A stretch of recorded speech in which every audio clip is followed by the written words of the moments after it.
alternativas de vinculación entre la academia y varios organismos del Estado, y explorar así elementos de éxito que puedan aportar a mejorar la gestión de nuestras instituciones públicas con soluciones basadas en I+D. Para comenzar, dejo con ustedes a la Seremi de Ciencias de la Macrozona Austral, Pamela Santibáñez, quien será la moderadora de esta instancia.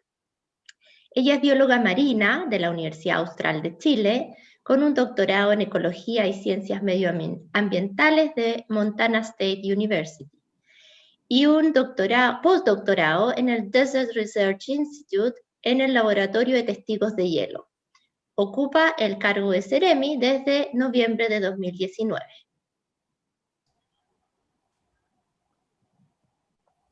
Muchas gracias, Consuelo, por la presentación.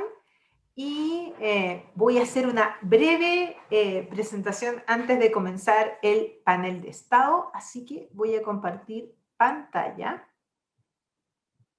Y por mientras agradeceré la presencia de todas y todos en esta jornada.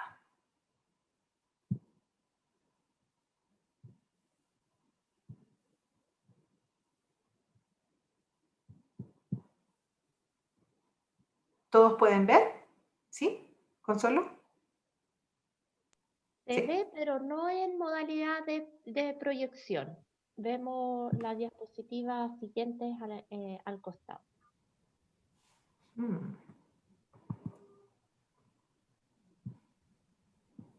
¿Y ahí tampoco? No. Yo creo que tienes que elegir la otra pantalla para proyectar.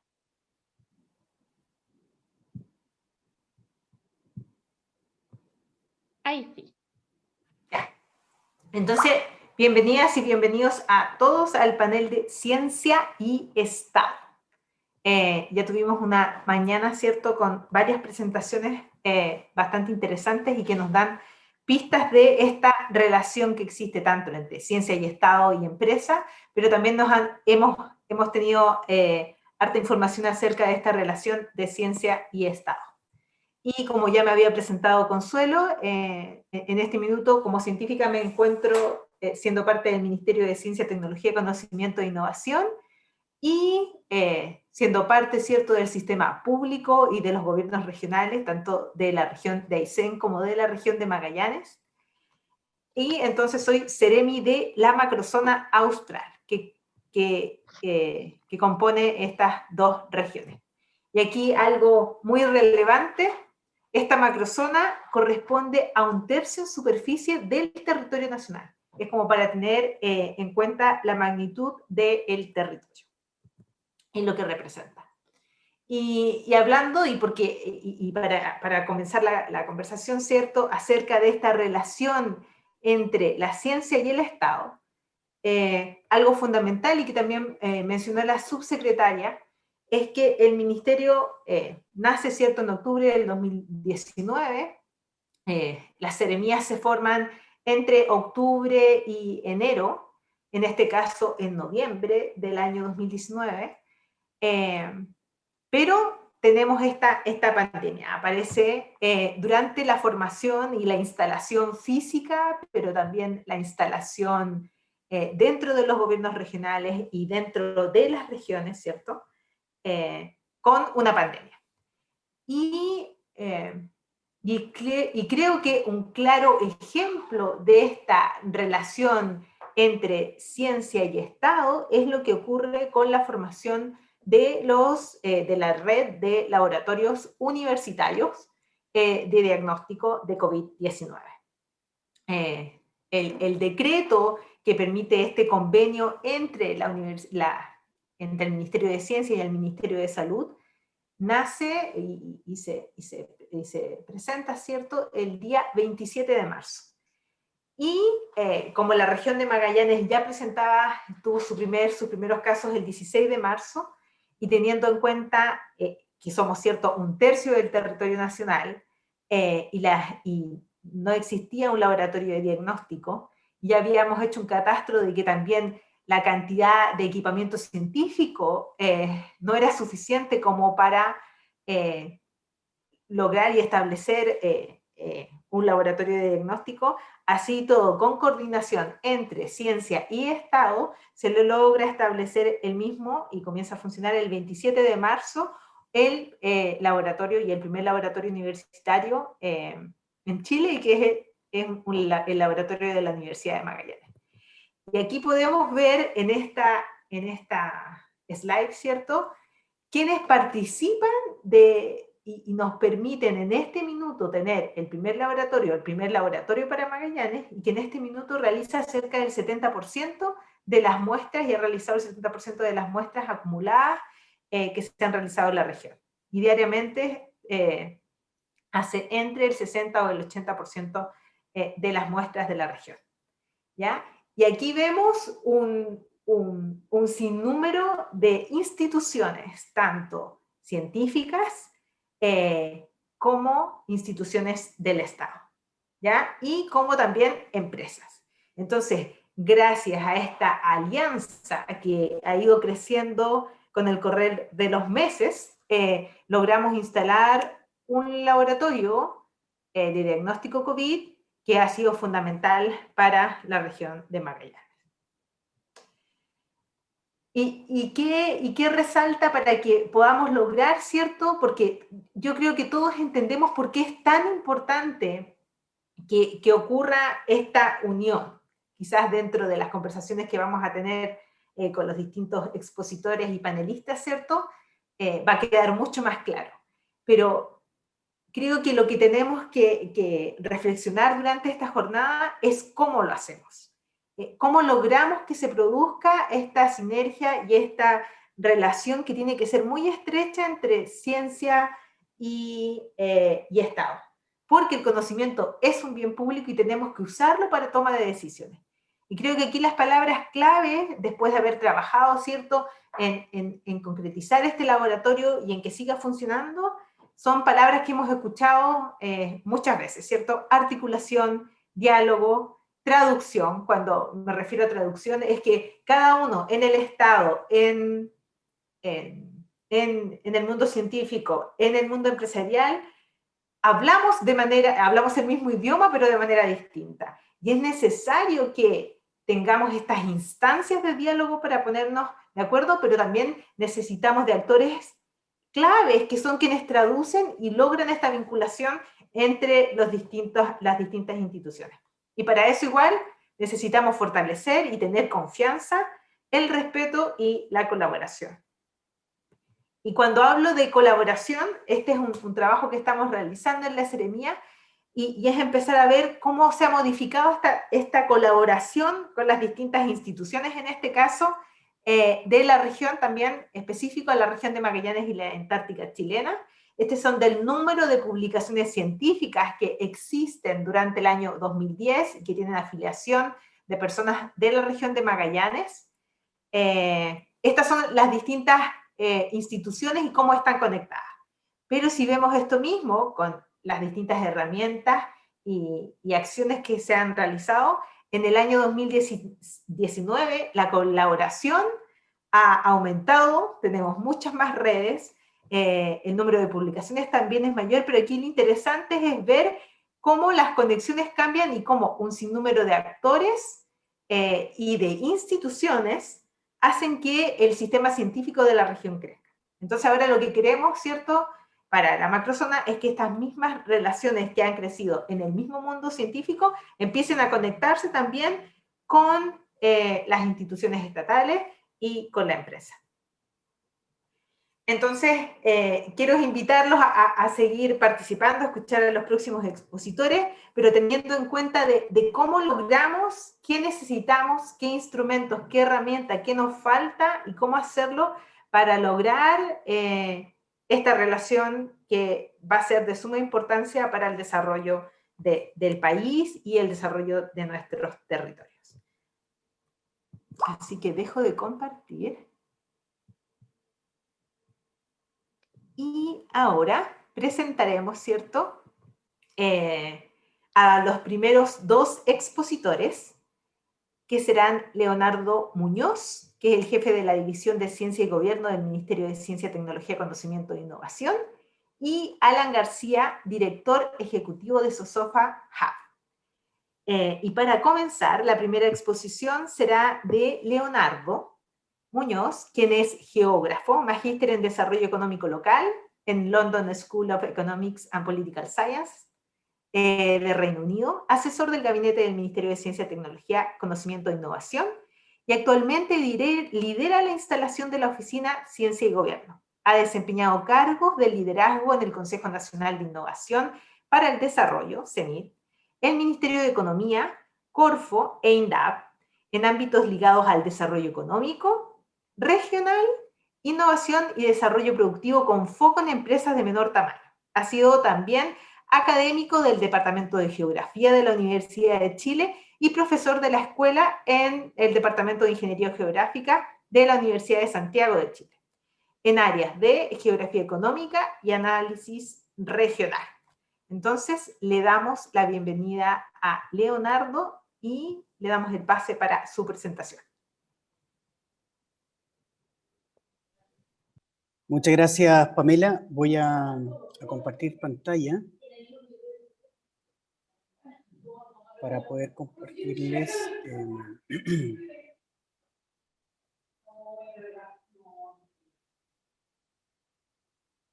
Ahí se ve, ¿no? Sí, perfecto. Perfecto, muchas gracias. Quiero compartirles la experiencia de la instalación de este equipo de Ciencia y Gobierno en la instalación del Ministerio de Ciencia, Tecnología, Conocimiento e Innovación.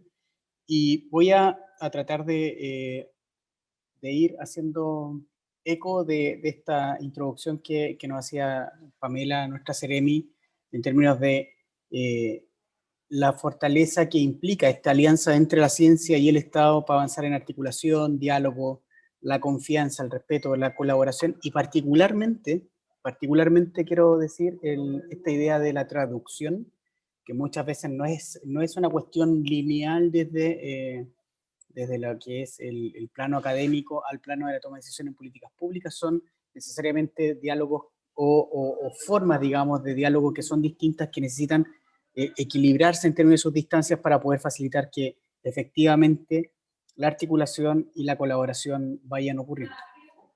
¿Qué es lo que nosotros buscamos como equipo?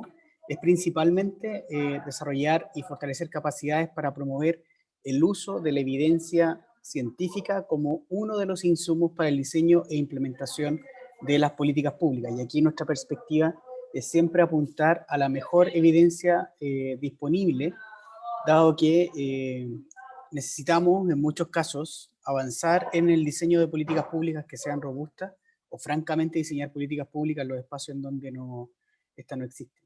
En términos muy generales, la metodología de trabajo que nosotros implementamos parte desde una primera fase de identificación de la problemática política pública, la identificación de la evidencia que está disponible, así como también de la comunidad científica que genera esa evidencia, como punto de partida para poder entonces generar espacios de articulación a través de lo que nosotros hemos denominado mecanismos de asesoramiento científico al gobierno, que ese es principalmente nuestro foco. Y en estos mecanismos de asesoramiento científico hemos identificado a lo menos 4 mecanismos distintos para poder facilitar estos espacios de articulación a través de ya sea consejos consultivos, comités científicos, asesores, grupos de tarea o bien comités, digamos, asociados a temas particulares para poder tener ahí una fuerza de trabajo que permita particularmente sistematizar y contextualizar la evidencia para entonces tener este tercer momento que es proponer recomendaciones de política pública que tengan este insumo de la evidencia científica de manera de poder ir generando este diálogo entre la academia y el sector público. Y una cuarta fase que está vinculada con lo que es implementar, que es básicamente poner en marcha estas recomendaciones, que es generar estos espacios de articulación, estos espacios de colaboración para poder incorporar la evidencia como parte, digamos, de la implementación en las políticas públicas. ¿Qué es lo que hacemos? Particularmente 2 instancias de trabajo. Por un lado, facilitamos o promovemos, digamos, instancias de participación multiactor, y eso, por ejemplo, se ve reflejado en el proceso de elaboración de la Política Nacional de Ciencia y Tecnología, Conocimiento e Innovación, que recientemente ya fue tomada de razón y fue publicada en el Diario Oficial. Por ejemplo, en el desarrollo de una mesa técnica en recursos hídricos vinculado al tema de investigación e información pública, que la semana pasada entregamos recomendaciones a la Mesa Nacional del Agua, o la construcción, por ejemplo, ahora en que estamos de un plan de desarrollo de talentos, que es principalmente apuntar a lo que tradicionalmente se conoce como el desarrollo de capital humano avanzado, pero hoy día desde una perspectiva de trayectoria en la formación y la inserción lo hemos llamado desarrollo de talento. Y un segundo ámbito que tiene que ver principalmente con el despliegue de programas de asesoramiento científico al gobierno, en donde hemos ido diseñando e instalando diferentes comités y consejos científicos, por ejemplo, el de la COP25, que probablemente algunos de ustedes habrán escuchado el año pasado, que hoy día formalmente existe como un comité científico sobre cambio climático al alero de las atribuciones que tiene el Ministerio de Ciencia, el diseño y la instalación de un consejo científico técnico en temas de recursos hídricos. Hoy día, por ejemplo, vamos a instalar un consejo científico en temas de agricultura sustentable, y tenemos, digamos, dentro de nuestras perspectivas, en la medida que avance el ámbito más administrativo, la instalación de los comités regionales de ciencia, tecnología e innovación para el desarrollo. Entonces, solamente para mostrar, digamos, más o menos cómo va avanzando este ámbito del diálogo multiactor. Por ejemplo, en la construcción de la política nacional, nosotros identificamos 4 momentos distintos en donde fuimos interactuando con diferentes actores.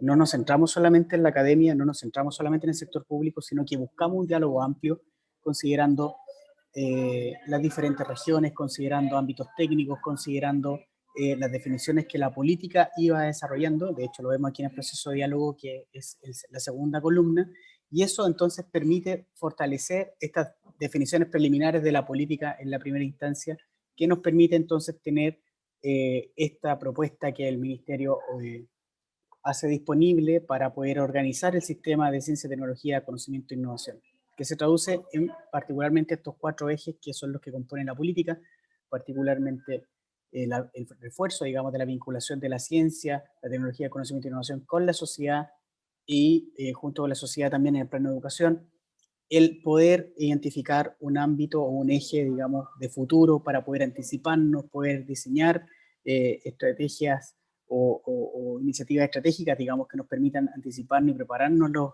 a los cambios, a las tendencias globales que nos afectan, por ejemplo, como el cambio climático, la revolución industrial 4.0, etcétera.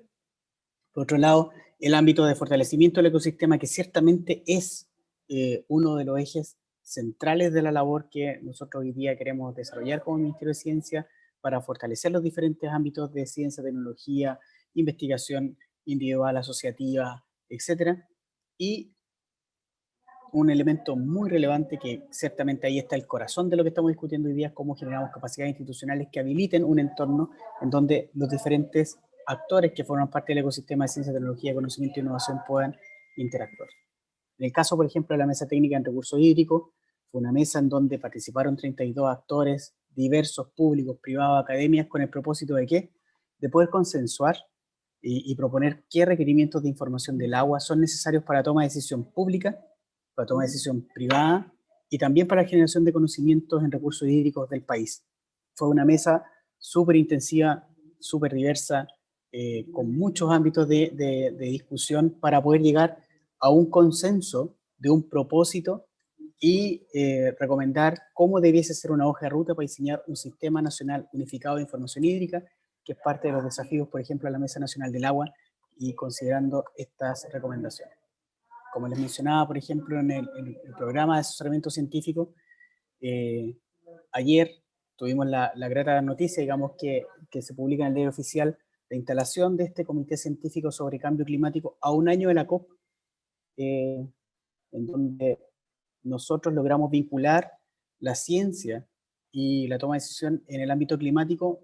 Instalamos o institucionalizamos este comité científico en el tema de cambio climático, en donde el año pasado en la preparación de la COP participaron más de 600 investigadores en el país que generaron recomendaciones. En su conjunto generaron 188 recomendaciones en las 7 mesas de trabajo en las que se organizó el comité científico. Y esas 188 recomendaciones, por ejemplo, hoy día, con el trabajo que hemos hecho durante este año en la Oficina de Ciencia y Gobierno, hemos buscado los diferentes espacios en donde vamos conectando esas recomendaciones. Por ejemplo, en el ámbito de la mesa de mitigación y energía, hoy día estamos conectando con la política energética, fue un elemento clave en las definiciones conceptuales de la contribución nacionalmente determinada, que es un compromiso de Chile ante las Naciones Unidas para poder hacerse cargo de los ámbitos de adaptación y mitigación al cambio climático. La mesa de mitigación fue fundamental en definir, por ejemplo, el concepto de presupuesto de carbono, definir un año PIC, la trayectoria hacia la carbono neutralidad, todo eso con evidencia científica sobre la base de la información y el conocimiento que en Chile se genera. Y así, en cada una de las mesas hemos ido buscando esos espacios. Por ejemplo, en la mesa de adaptación, hoy día estamos conectando con la elaboración de la estrategia climática a largo plazo. En la mesa de agua también está conectado con esta contribución nacionalmente determinada, con la Mesa Nacional del Agua, como les mencionaba recién. La mesa de océanos, hemos tenido diferentes ámbitos en los que vamos conectando esas recomendaciones, etc. Hoy día el rol que ha jugado en este ámbito la Oficina de Ciencia y Gobierno ha sido principalmente ser una interfaz entre la recomendación de política, recomendación, digamos, que viene desde la comunidad científica con base en los insumos que vienen del conocimiento científico y el diseño de las políticas públicas. El desafío que tenemos hoy día, por ejemplo, de instalar este Consejo Científico Silvo-Agropecuario Sustentable, que en su diseño es bien parecido a lo que en su momento implementamos para el Comité Científico de Cambio Climático, busca primero identificar con claridad cuál es la problemática política pública. En este caso es los desafíos de desarrollo rural que se planteó el Ministerio de Agricultura, avanzar en asociatividad, sustentabilidad, la modernización de esa institucionalidad. Entonces, hoy día nosotros estamos convocando a la comunidad científica para sistematizar y contextualizar la mejor evidencia disponible para entregarles entonces recomendaciones al Ministro de Agricultura que le permita a él tener elementos que le permitan fortalecer su toma de decisiones. Pues ya está estructurado, digamos, principalmente con 6 representantes del mundo científico, más representantes de los ITPs. El diseño que hemos querido generar desde el inicio, por ejemplo, en este consejo, es un diálogo directo entre la academia y los tomadores de decisión para que la evidencia no tenga este problema de traducción que mencionaba antes Pamela, sino que se vaya generando esos espacios de diálogo y comunicación de la evidencia científica en el proceso de construcción de recomendaciones para política pública. Muchas gracias.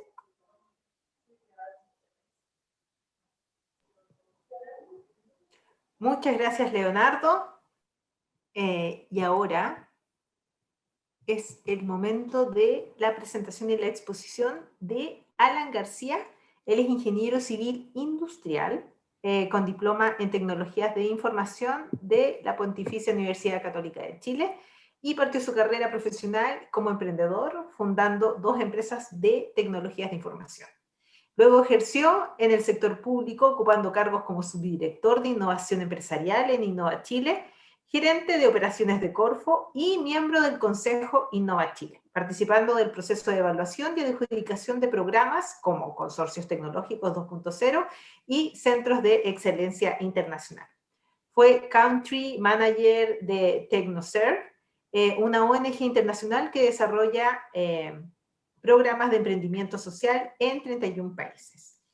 Gracias, Alan, por participar y estamos todos atentos a tu exposición. Muchas gracias, Pamela. Muchas gracias por la invitación a todos. Primero quiero comentar que yo no tengo mucho que ver con en este rol que tengo de director ejecutivo de Sofofa Hub, no tengo mucho que ver ni con la ciencia ni con el Estado, así que más bien estoy vinculado a la empresa, pero sí vengo a hablarles de la iniciativa Un Respiro para Chile, donde sin duda tuvimos relación con el Estado. Están viendo mi pantalla, ¿no? ¿Sí? Ok. Bueno, Un Respiro para Chile, probablemente ustedes han escuchado esta iniciativa. Nosotros en abril, cuando estaba partiendo la pandemia, vimos que había una necesidad de apoyar un proceso de validación y escalamiento de ventiladores Made in Chile, y esto lo vimos en conjunto con Benjamín Maturana, el Ministerio de Ciencia, con la gente del BID, con la gente de Social Lab, había un problema porque teníamos 35, al menos más de 35 prototipos desarrollados en todo Chile, pero el camino para poder llegar de un prototipo a tener un equipo médico que contara con todas las certificaciones, con todas las aprobaciones, y que cumpliera con que tuviera las características mínimas para poder ser utilizado en un paciente enfermo, es un camino largo y requiere de mucha articulación y coordinación. Por lo tanto, lanzamos este programa que se llama Un Respiro para Chile, y básicamente los resultados, yo creo que todos ustedes conocen el proceso, pero en términos generales, en 5 meses, este fue un ejemplo, fue un caso que nos ha inspirado muchísimo para ver cómo, en el fondo, para mirar hacia adelante y de cómo vincular, en el fondo, las capacidades de desarrollo tecnológico con las necesidades de la industria y del país. En 5 meses logramos convocar a estos 35 prototipos postulados, participaron más de 100 personas en este proceso. Se desarrolló en 2 meses el primer protocolo de validación clínica de este tipo de equipos en Chile, algo que en tiempos normales hubiera demorado más de 3 años. Logramos, también se articularon 20, y esto yo digo logramos, no me refiero a Sofofajapa, sino que todos los distintos actores que estuvimos involucrados en esto. Se vincularon más de 20 actores públicos privados, entre empresas, instituciones públicas, emprendedores, en fin. Logramos levantar además más de 1.000 millones en fondos públicos y privados para poder apalancar este proceso de validación y escalamiento. Participó el BID, participaron distintos gremios, las sociedades médicas, que las sociedades médicas cumplieron un rol clave, las Fuerzas Armadas, en fin. Y como resultado, tenemos en el fondo, hoy día hay 4 modelos de ventilador mecánico que se están escalando, 2 de ellos cumplen hoy día con un estándar comercial, no son ventiladores de emergencia, sino que son ventiladores en el fondo completos, que tienen funcionalidades que hoy día compiten con los que están o pueden competir con los que se usan en las unidades de cuidados intensivos. Y con eso se da origen o se planta una semilla para el desarrollo de una nueva industria. Y básicamente las principales conclusiones de este proceso, o lo que nos hizo ver, es que muchas veces se dice que en Chile no tenemos capacidades de desarrollo, que hay falta de capital humano avanzado, de que en el fondo nadie cree tampoco en la ciencia. Y yo creo que esto nos demostró que en un corto plazo, primero nos demostró que en Chile sí existen capacidades de I+D. Y no solo eso, sino que en un plazo muy acotado somos capaces, y si es que nos alineamos bien, si es que se alinean todos los astros, somos capaces de producir un resultado de alto impacto. También aprendimos que la articulación es clave para poder lograr el éxito y que la articulación privada puede ser efectiva y eficiente. Generalmente estos desafíos públicos son liderados por el Estado, y el Estado cumple un rol muy importante, pero también tiene algunas restricciones. En términos es un elefante gigante. Desde el sector privado podemos a veces ser más ágiles, y creo que esa combinación del soporte del Estado y la agilidad del sector privado cumple un rol súper importante y valioso en esta experiencia. Ahora, la pregunta que siempre y que no hemos hecho hasta ahora es que ¿necesitamos otra pandemia para poder replicar esto? Y nosotros creemos que hay condiciones habilitantes que sí podemos generar. Y me quiero centrar en estas 4. Primero, uno de los ingredientes claves que vimos nosotros para el éxito de este proyecto es la existencia de un propósito común. El que exista un mismo propósito para todos logra alinear los intereses, alinear los objetivos, y además logra mover los corazones, ¿cierto? Que a veces o siempre es más efectivo movilizar un corazón que movilizar una idea o un proyecto. Y tenemos varios de estos propósitos comunes. Se han mencionado varios a lo largo de la jornada. Uno de ellos es el cambio climático y todos los desafíos asociados. Otro de ellos es la economía circular, que también tiene que ver con el cambio climático. Entonces, nosotros creemos que para poder replicar esto tenemos que partir por estos propósitos comunes. Eso es lo primero.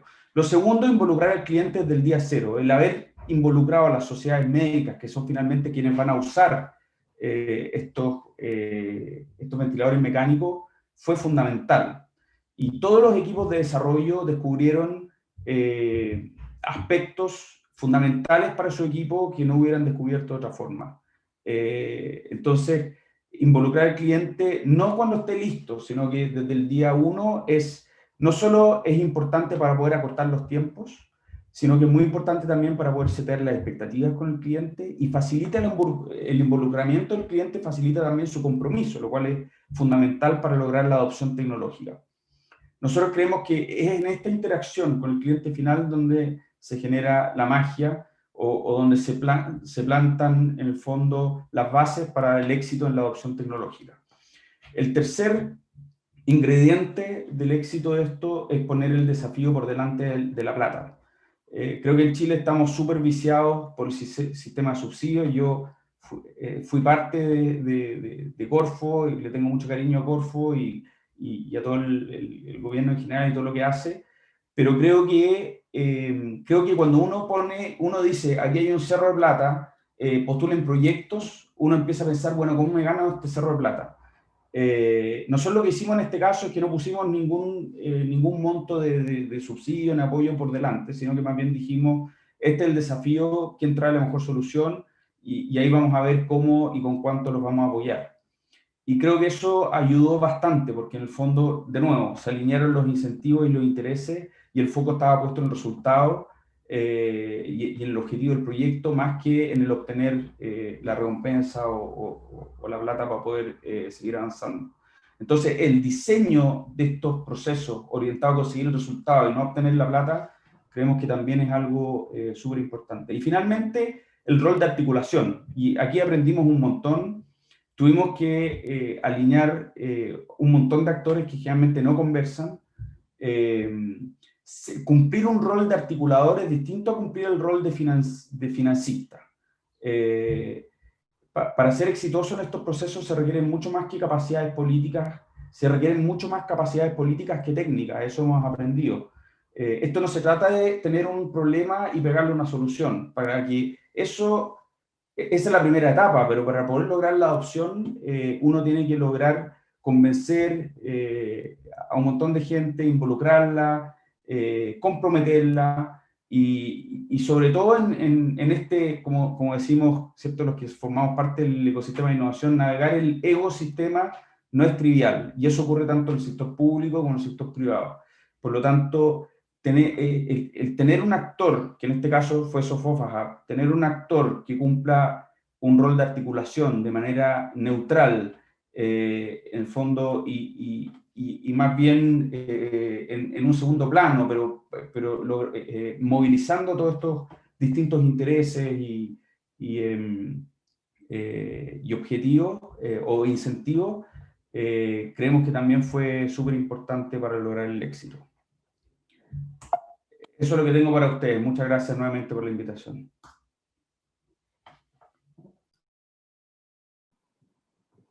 Muchas gracias, Alan, por esa presentación, y creo que muy conectada a lo que decía Leonardo en un principio y a lo que comentábamos anteriormente, el tema de la articulación, de la traducción, de tener un propósito en común, pero un propósito en común se entiende cuando somos capaces de que todos entendamos que hay un propósito en común. Esto mismo de la flexibilidad y por qué necesitamos que para que exista esta relación entre Estado y ciencia, necesitamos tener un plan, pero necesitamos ser flexibles en ese plan también. Entonces creo que logramos, ¿cierto? Ya tenemos varios de los conceptos que sabemos que nos van a permitir lograr esta sinergia entre la ciencia y el Estado. Entonces, a continuación les voy a presentar a las y los panelistas que nos van a permitir nutrir la conversación, inspirarnos desde su experiencia, también en esta relación de Estado y ciencia, y lograr que este panel, aunque puede ser un objetivo un poco ambicioso de mi parte, pero lograr que este panel nos entregue herramientas e ideas necesarias para que logremos como país, como sociedad, ¿cierto?, en un periodo de corto y mediano plazo, teniendo a este ente articulador que podría ser el Ministerio de Ciencia, Tecnología, Conocimiento e Innovación, a lograr esta unión estratégica entre ciencia y Estado, para y por el bienestar de las personas. Entonces, presento a los panelistas. Tenemos a Carla Taramasco, que es doctora en informática, máster en ciencias cognitivas e ingeniera en informática aplicada. Actualmente es académica e investigadora de la Escuela de Ingeniería Civil Informática de la Universidad de Valparaíso y miembro del Comité Ejecutivo del Centro Nacional en Sistemas de Información de la Salud. Muchas gracias, Carla.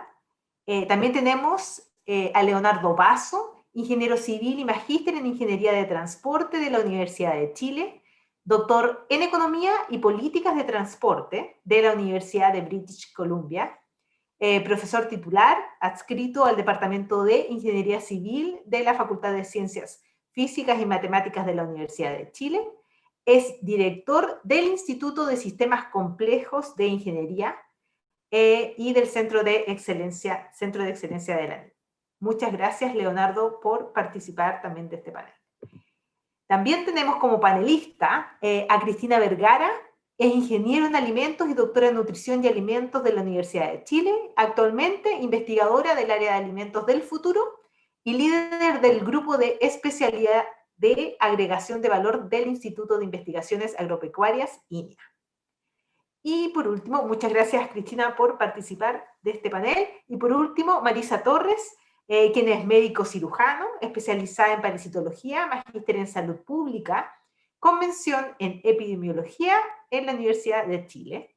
Actualmente se desempeña como académica del Departamento de Salud Pública, Escuela de Medicina, Facultad de Medicina de la Pontificia Universidad Católica de Chile.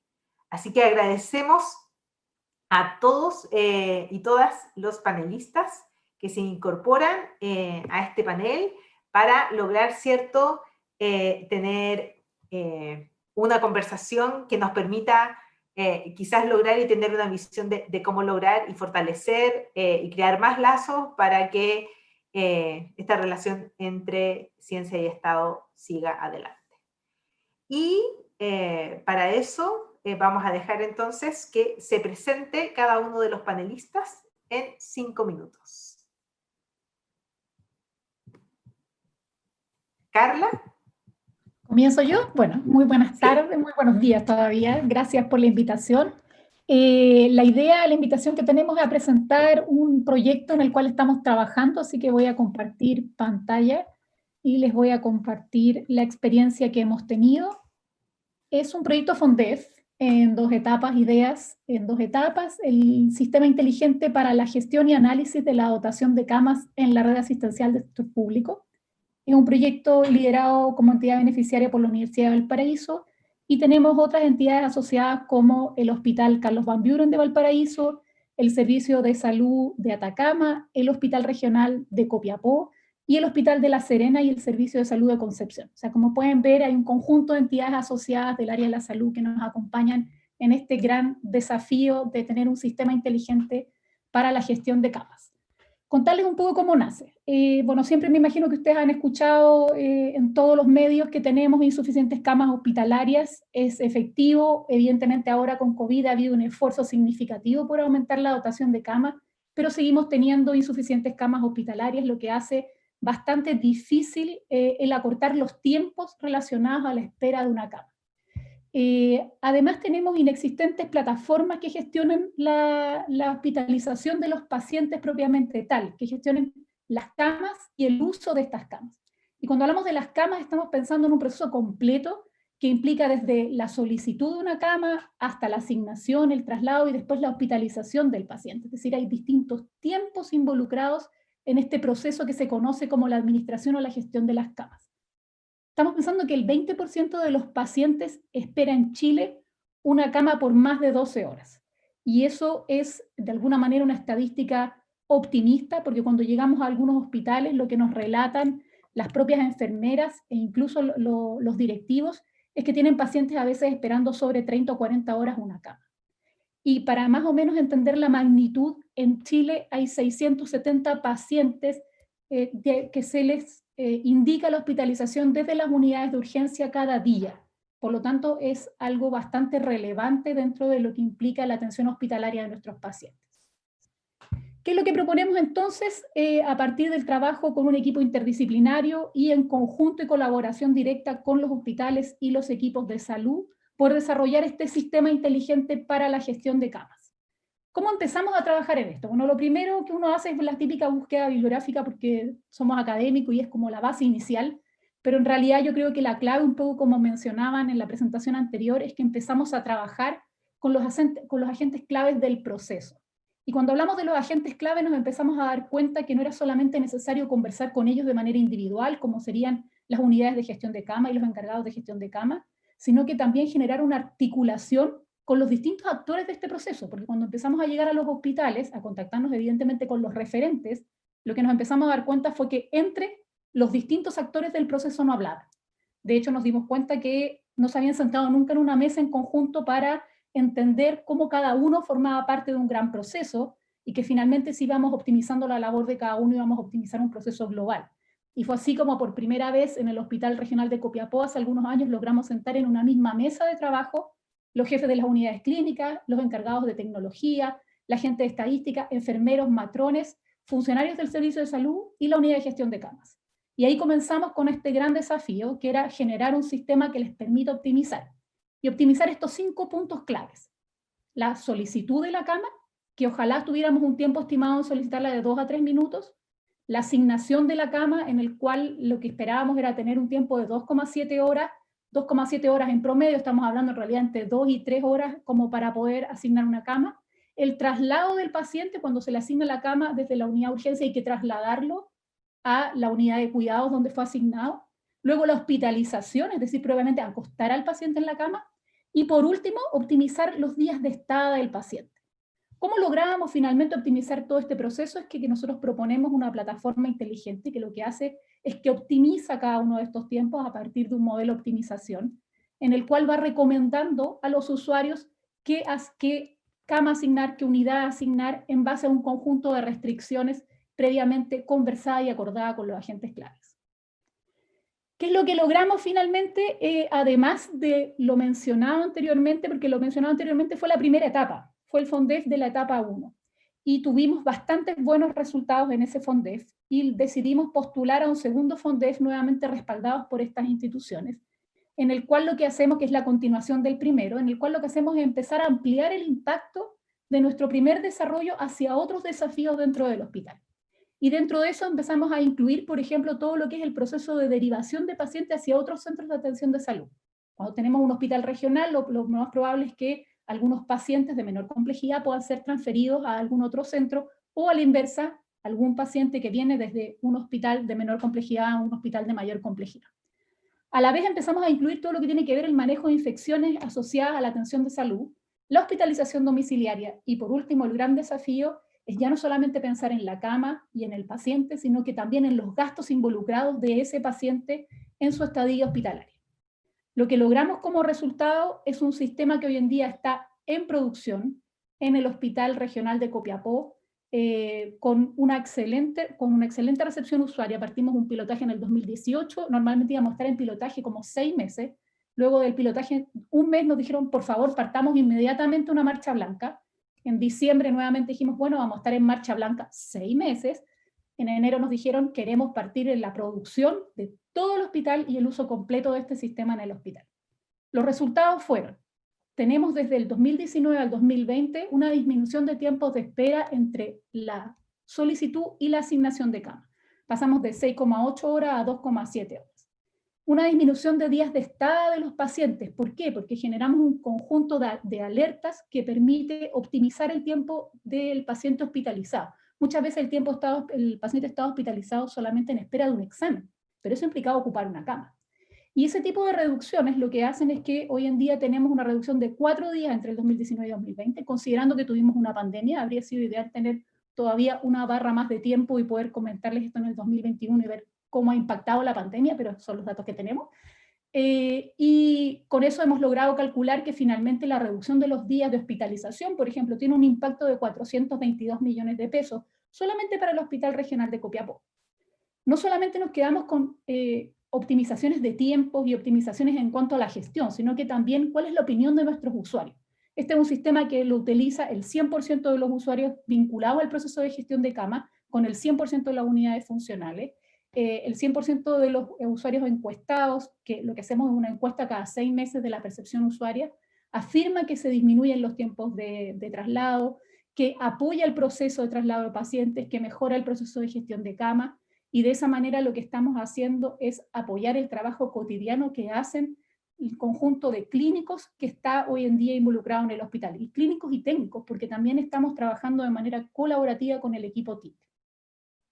Este sistema no solamente está en el Hospital Regional de Copiapó, sino que producto de la pandemia nos proponen instalarlo en el sistema modular en el Hospital Modular de La Serena, y desde agosto estamos en el Hospital Modular de La Serena, con también muy buenos resultados. Nos están pidiendo ahora instalarlo también en el Hospital de La Serena, ya no solamente el modular que sería el Hospital COVID. ¿Cuáles son las fortalezas sentimos nosotros? Es muy intuitiva la plataforma porque es una plataforma, nosotros llamamos co-construida. Estuvimos trabajando con los usuarios involucrados desde el día 0, por lo tanto es algo que refleja el proceso y la necesidad de ellos. Y les entrega la información que ellos necesitan para poder mejorar su gestión. De hecho, todos los reportes e información que utilizan hoy en día en el hospital los sacan directamente desde la plataforma. Los reportes que se envían al ministerio se envían desde la plataforma. Los hospitales cuentan con una estructura administrativa presupuestaria y una estructura de gestión de cama que muchas veces no tenía información, y que lo que nosotros hacemos a esas estructuras entregarle información, y a la vez la idea, yo creo que la mayor fortaleza es no solamente involucrar la gestión de cama como un proceso aislado, sino que la gestión de cama como un proceso de trazabilidad de un paciente dentro de su estadía hospitalaria. Este es el modelo de masificación. Es un poco largo, sé que tenemos poquitos minutos porque la idea es conversar después, pero creo que la clave ha sido trabajar en conjunto de manera colaborativa con los actores involucrados, pero también con una disposición por parte del equipo de la universidad, que como me imagino muchos de ustedes académicos, al igual que yo, saben lo difícil que es poder poner en relación las demandas de un hospital 24/7 con las demandas que tiene uno como académico de la universidad de hacer clases, gestionar un proyecto de investigación y ese tipo de desafíos.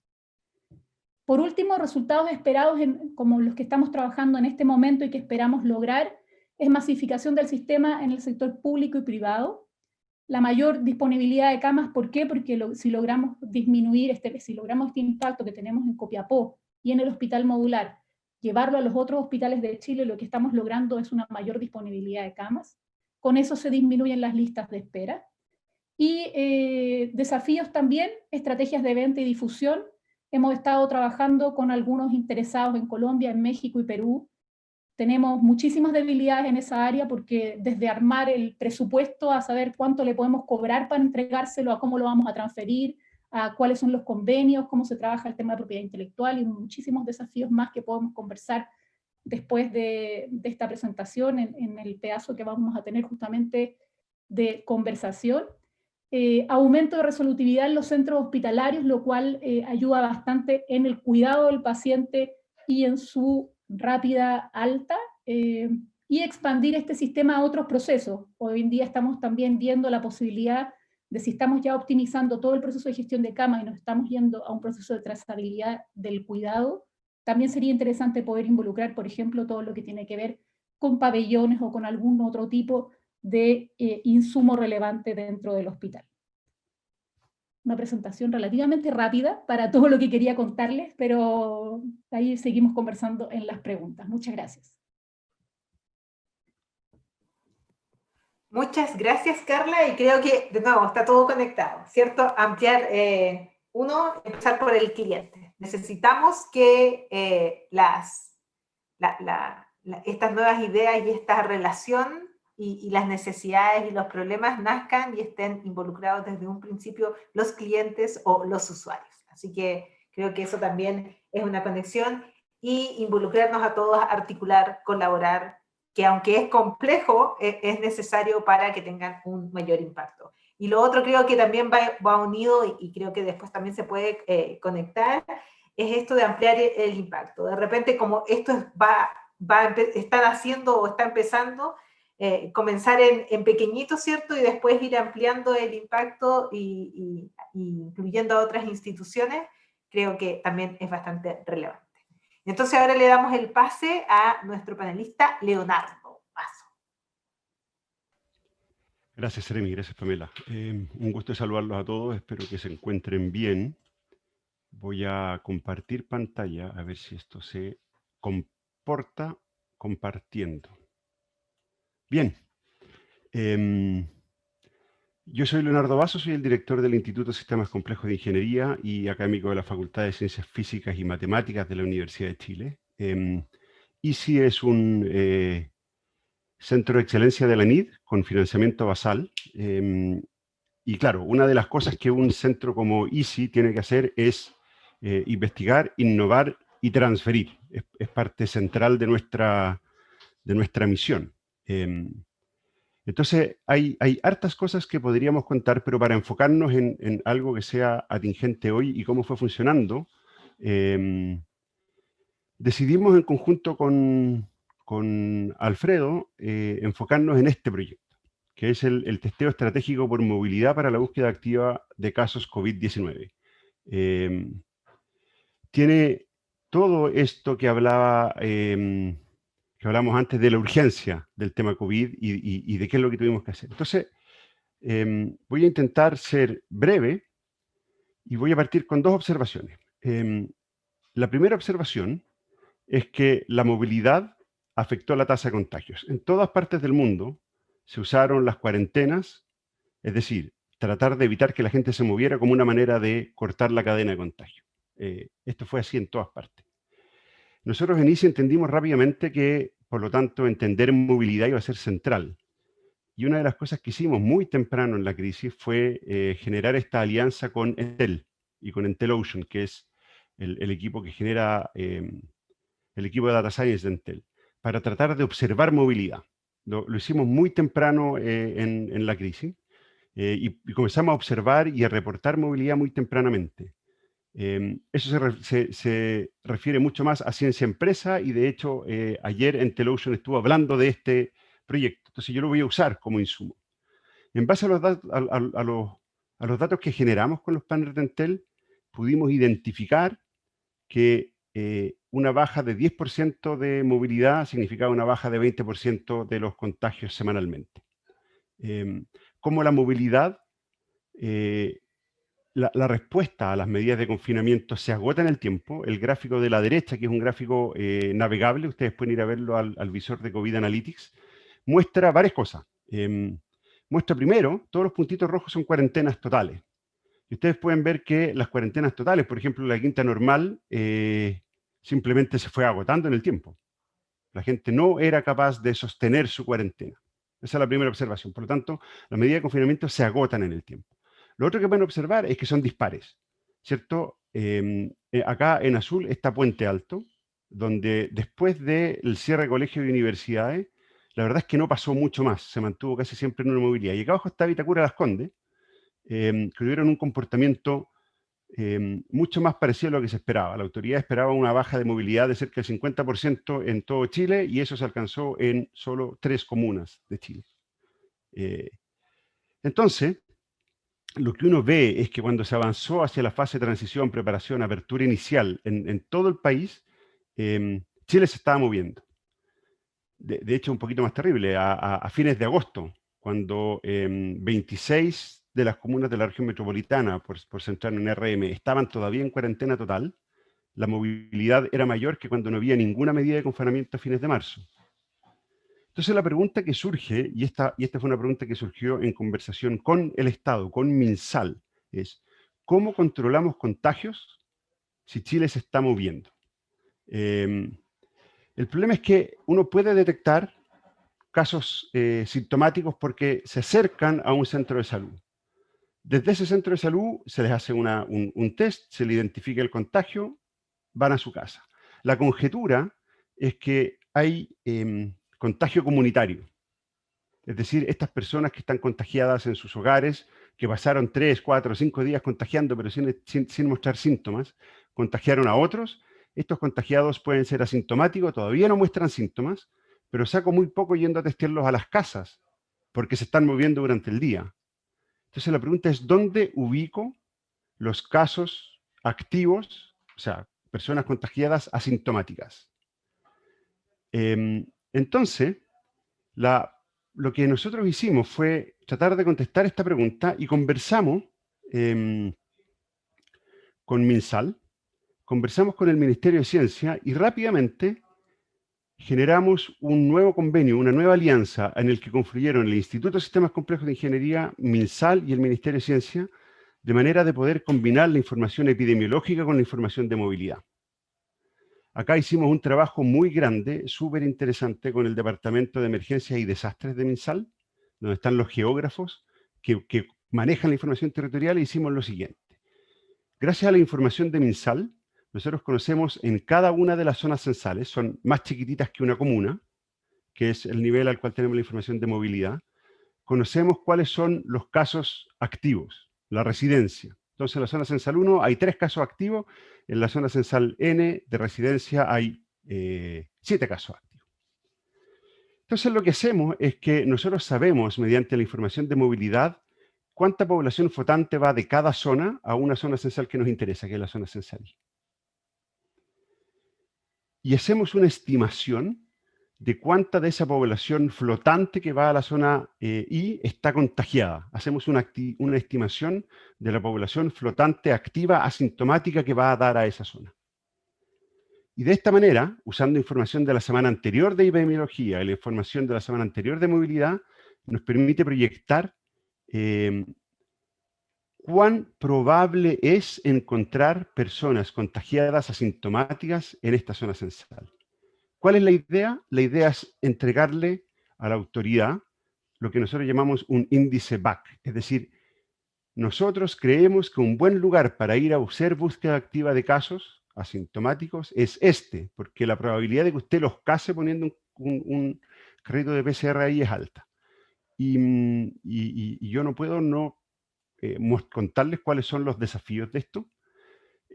Si tenemos 3 zonas censales y nosotros estimamos que en la zona censal 3, por información de movilidad, llegan 4 personas, y de esas 4 hay 3 que van a estar contagiadas asintomáticas, y en la zona censal 1 llega mucha más gente, moneda con bandera, y van a haber 9 personas contagiadas que no lo saben, y en la zona censal 2, 6, la pregunta es a cuál de estos lugares invitamos a Seremio, el Servicio de Salud, a testear.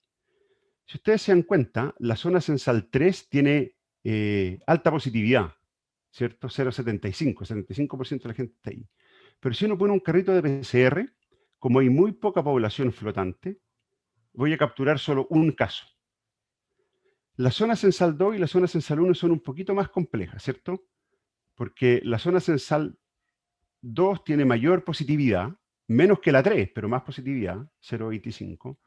La otra tiene 0,19, pero en la zona censal 1 hay más casos. Entonces, si ustedes ven, claro, estoy diciendo que la zona censal 3 es un mal lugar para ir a testear. Si yo soy capaz de testear a todas esas personas en la zona censal 2, voy a capturar 6 casos. En cambio, en la zona censal 1, como no los voy a poder testear todos, porque el carrito tiene una cantidad máxima de test que es capaz de tomar, la población flotante es tan grande que, a pesar de que hay más casos activos, es posible que capture menos casos mediante el carrito. Y por lo tanto, vamos a decir que la zona censal 1 es una zona de alto riesgo. Es más probable que yo choque con una persona que está contagiada. Pero si quiero capturar casos para después trazar y aislar, entonces tengo que ir a la zona censal 2. Este es el tipo de cálculos que está detrás de lo que hacemos. Y aquí les voy a dar un ejemplo en la región de los ríos. La densidad de casos activos, esto es un mes atrás, está dada por este mapa de calor. Mientras más rojito, hay más casos activos por metro cuadrado. Esto es residencia. Ahora, como Chile se mueve, lo que yo observo por movilidad es que la gente se está moviendo más según este mapa de calor. Entonces, tienden a ir a esta zona y tienden a ir a esta zona. Cuando yo combino la información de la densidad de activos con la información de movilidad con una serie de ecuaciones que hemos ido perfeccionando. Entonces llegamos a la conclusión, y así le transmitimos a Ceremi, que esta zona y esa zona son las mejores zonas para ir a instalar un carrito de PCR y tratar de capturar contagios activos asintomáticos. Nosotros comenzamos esta idea de testear en lo que la última noticia llamó puntos calientes. Para ir a perseguir asintomáticos lo comenzamos con un piloto con el Servicio de Salud Metropolitano Central. ¿Por qué? Porque ellos fueron los que nos plantearon la pregunta y nos dijeron, ¿pueden hacer algo? Y nosotros dijimos, vamos a intentar hacer algo. Y rápidamente trabajamos con ellos y tuvieron la visión de intentarlo. Nos fue bien y rápidamente comenzamos a escalar. Acá está el lanzamiento de la política en Chillán. Luego, hace no mucho, junto con la doctora Daza, lanzamos esta estrategia para todo Chile.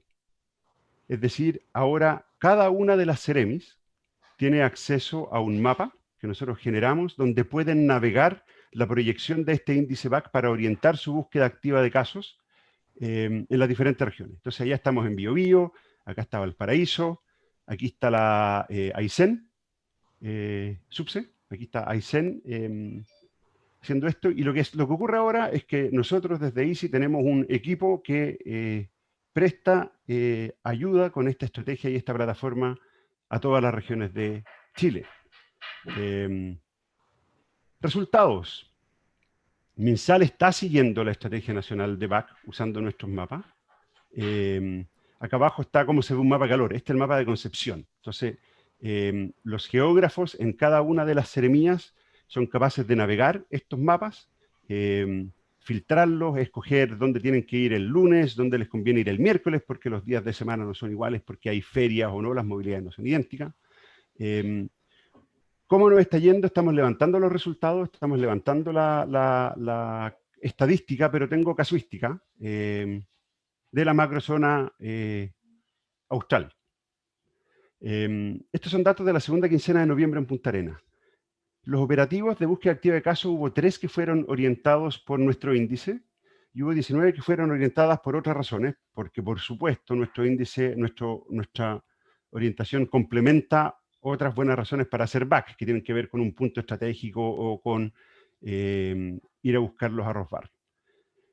Y lo que obtuvimos de los resultados de la segunda quincena es que el índice nuestro, que está orientado a tratar de capturar más contagios, fue capaz de capturar 14 contagios asintomáticos por operativo, mientras que los otros operativos de búsqueda activa de casos capturaron 6,4 contagios en cada uno de los operativos. Es decir, el sistema está mostrando alta eficiencia. Nosotros generamos primero esta estrategia para 8 regiones. Tuvimos que rápidamente, junto con los partners de Entel, levantar información de movilidad de 8 regiones que no estaba para poder generar estos mapas. Y ahora es una iniciativa que está disponible para todas las seremías y el trabajo nuestro de los científicos con quienes están en terreno tomando decisiones ha sido súper enriquecedor, porque ellos son capaces de decirnos, está súper lindo lo que estás haciendo, pero así no me sirve. Entonces, nos dicen, por favor, ¿podrías agregar un filtro que me diga cuál es el porcentaje de uso comercial de la zona censal en la que voy a testear? Y como nosotros queremos que esto sea una innovación que se use, entonces vamos y lo buscamos. Eso es lo que les tenía que contar. Muchas gracias. Muchísimas gracias, Leonardo.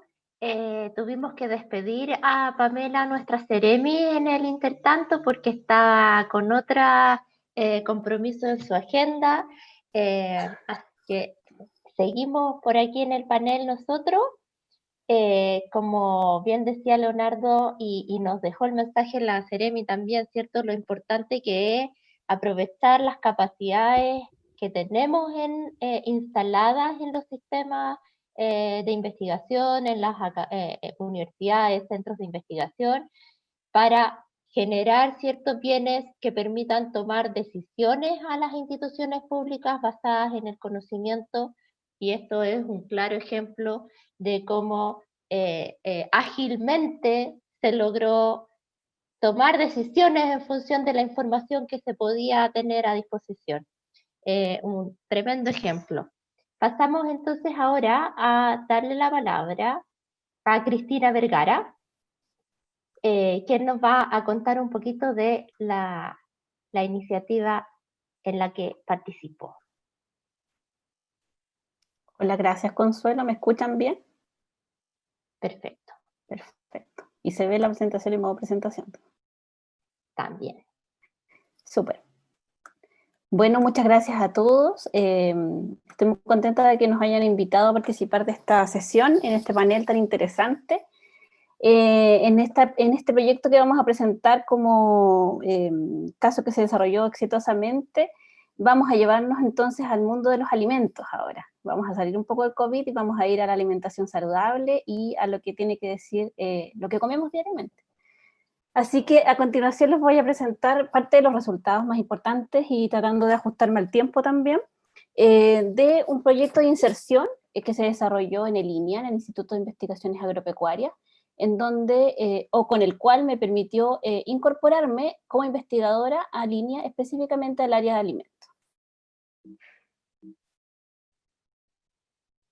Este es un proyecto de inserción, PAI, y responde a una necesidad y un requerimiento de la institución. Fue Línea quien buscó una especialidad diferente y quiso fortalecer el área de alimentos propiamente tal. Línea tiene presencia nacional, está en varias regiones del país, por lo tanto tiene la diversidad total del país para cuando hablamos de alimentos. Por lo tanto, el área de alimentos tiene mucho que decir dentro de la institución. Específicamente en el proyecto, nuestro objetivo fue fortalecer el Programa Nacional de Alimentos de INIA y agregar valor tanto a variedades como a las materias primas que genera INIA a través de incorporación de capacidades en investigación e innovación en formulación de ingredientes o aditivos especializados, como ejemplo, usando microencapsulación como una técnica diferente a utilizar. Tuvimos algunos objetivos claramente desarrollados, generar capacidades en el área de formulación de ingredientes y aditivos, diversificar y agregar valor a papas de pulpa morada, y ahí vamos a ahondar un poco más porque fue la línea central de investigación en donde logramos agregar valor a una materia prima. Levantamos información y conocimos entonces el área completa a nivel nacional y con ello pudimos levantar nuevas iniciativas y desarrollamos lo que ya hemos hablado durante toda la mañana, estableciendo alianzas estratégicas, que es muy importante. Para enfocarnos en la parte de investigación específica que hicimos en el proyecto, nuestro objetivo fue desarrollar ingredientes. ¿Y por qué ingredientes? Por varias razones. Por un lado, porque somos un país que produce materias primas como tal, exporta muchos de sus productos como materia prima y como país tenemos un desafío. Y ese desafío es poder agregar valor a esas materias primas, diversificar la oferta de nuestros alimentos y con ello entonces, ¿por qué no? A partir de nuestros propios alimentos o de nuestras propias materias primas en el país podemos desarrollar entonces ingredientes u derivados con agregación de valor, que por supuesto tienen un valor tanto a nivel de salud, pero también económico. En el caso específico que les voy a mostrar de papas de pulpa de color, nuestro objetivo fue enfocado a una necesidad de la industria. Como ustedes bien deben haberse dado cuenta, cada vez que consumimos nuestros alimentos hay una tendencia muy fuerte que está dada tanto por el consumidor y también por la industria de alimentos al cambio de ingredientes sintéticos por ingredientes naturales. ¿Qué quiere decir esto? Que vamos entonces a tener toda una revolución, que ya la estamos viviendo, en cómo todas las formulaciones de alimentos que ya conocíamos están variando a tener ingredientes naturales. Partiendo desde los colorantes, vamos a pasar por los saborizantes y probablemente vamos a llegar a ingredientes más específicos en el futuro. El caso que nosotros vamos a estudiar es el de reemplazo de colorantes sintéticos por colorantes naturales, el cual es un desafío tremendo para la industria y también para nosotros que tenemos mucho que decir desde el área de la investigación. Para ello usamos estas papas de pulpa de color que Línea viene desarrollando hace varios años, al menos por sobre 10 años, relativo a un programa de mejoramiento de papas hacia la pulpa de color, es decir, una materia prima especializada dedicada para, ¿qué quiere decir esto? Que se desarrolla una materia prima desde el campo para encontrar una solución a un problema. Y en este caso específico, ¿cómo entonces contamos con materias primas que tengamos la posibilidad de tener un alto rendimiento de color por hectárea y podamos cosechar entonces estas papas que sean fuente de un ingrediente que luego pudiésemos incorporar como un ingrediente a un producto final en este caso como un colorante natural para los alimentos. Y este desafío suena muy fácil, pero la verdad es que tiene muchos pasos, porque tenemos primero que tener materias primas dedicadas, especializadas, que sean repetibles en el tiempo, que podamos usar y tengamos entonces ingredientes estandarizados, pero también tenemos el desafío de cómo logramos esos ingredientes naturales que tengan una performance impecable, o sea, que se comporten bien una vez que los obtengamos como ingrediente, que sean factibles de almacenar. Por otro lado, que se comporten bien una vez que lo agregamos a nuestro alimento. Nadie quiere comprarse un yogur de frutilla, por ejemplo, y que lo abramos al mes de almacenamiento y que no tenga color a frutilla, que es el color que todos esperamos. Eso es un desafío tremendo para la investigación y para la aplicación de estos ingredientes naturales. Y finalmente, muchos de estos colorantes naturales, al ser pigmentos naturales, también tienen esa doble capacidad, que es muy positiva, que por un lado nos entregan color, pero ese color está asociado a un atributo o una propiedad saludable. Muchos de ellos son antioxidantes, ya todos conocemos por qué es importante consumir antioxidantes en nuestra dieta, ojalá los tengamos en todos los tipos de alimentos que los consumamos. Pero si nosotros entonces estamos incorporando un ingrediente que tiene la capacidad de colorear, pero también de entregar capacidad antioxidante, tenemos que asegurarnos que cuando lo consumamos tengamos ese beneficio y no se pierda en el camino. Es un desafío enorme. ¿Qué buscamos? Desarrollar ingredientes naturales, ojalá lograr etiquetas limpias en nuestros alimentos, que el consumidor sea capaz de leer el alimento y conozca los ingredientes que está consumiendo. También estamos alineados con la tendencia muy fuerte que se llama alimentos que colorean, que incluye el uso de ingredientes desde una materia prima para aplicar un alimento como un alimento propiamente tal, es decir, el jugo de, el extracto de, o el jugo en polvo de tal forma que el consumidor finalmente sepa, estoy consumiendo algo que yo conozco. Este desafío incluye incorporar nuevas tecnologías y, por supuesto, en el caso nuestro, tuvimos que también estudiar la estabilidad de estos pigmentos cuando los queríamos utilizar como colorante natural y estudiar la bioaccesibilidad de estas antocianinas que prometen ser antioxidantes de nuestro organismo, pero tenemos entonces que asegurarnos que ellas lleguen accesibles y que estén protegidas. Por eso usamos entonces como una herramienta factible utilizar la microencapsulación mediante secado por atomización. Y en las fotografías que ustedes ven, en la parte inferior abajo, ustedes van a ver 3 tipos de polvos de antocianinas de papas de color morado en distintas tonalidades. ¿Y esto es por qué? Porque uno diseña y formula el ingrediente de tal manera que pueda ser incorporado a un alimento final de una forma diferente. Si quiero entregar color, si quiero entregar protección, si quiero entregar ambas, entonces la formulación va a ser distinta. Estas micropartículas, estas antocianinas microencapsuladas que se visualizan como un polvo, si nosotros hacemos la posibilidad, yo aquí hice el ejercicio de tomo el polvo y hago un zoom, entonces yo veo que son partículas esféricas, son partículas que están protegidas por un polímero en este caso, y que entonces nos van a entregar esta protección tanto en el alimento, en el almacenamiento, pero también una vez que sean consumidas. No es tan solo la transformación a polvo, sino que es buscar entregar una protección. Y por último quiero destacar algo muy importante, que es la evaluación de estos productos en entorno real, es decir, podemos desarrollar estos ingredientes con todas las características ya descritas, pero ¿cómo nosotros nos aseguramos que esto va a ser efectivo en un entorno real, o sea, en un alimento, en una matriz alimentaria? Y para eso es clave hacer alianzas con los laboratorios de desarrollo, los departamentos de desarrollo de industrias que formulan esto propiamente tal.